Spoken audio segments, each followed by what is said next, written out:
Mababaliwala lahat ng gagawin mong kabutihan pagka wala kang kasamang pag-ibig.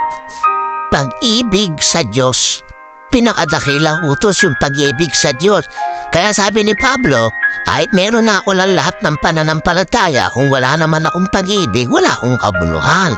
Kahit ibigay ko lahat ng tangkili ko, pati lahat ng laman ng bulsa mo, ipamigay mo sa kapwa sa mahirap, gumawa ka ng kabutihan, kung mawawala yung pag-ibig sa Diyos, mawawala ng kabuluhan. So yung sa tanong mo, sapat na ba yung paggawa ng mabuti? Mabuting mamamayan, mabuting ama, mabuting manggagawa, mabuting worker, mabuting laborer. At tapos wala kang pananampalataya, wala kang pag-ibig, ay hindi sapat yon, kapatid. Merong tatlong kahilingan ang kaligtasan. Pananampalataya, pag-asa, pag-ibig.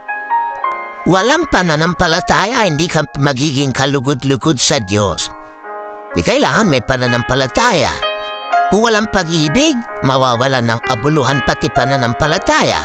Kailangan may pag-ibig. Kailangan din may pag-asa. Kasi pag may pag-asa, nagpapatuloy ka. Pag nawala yung pag-asa, wala na, desperado ka na, hindi ka na magpapatuloy. Kailangan may pag-asa. Kaya pananampalataya, pag-asa at pag-ibig, yun ang sapat, kapatid.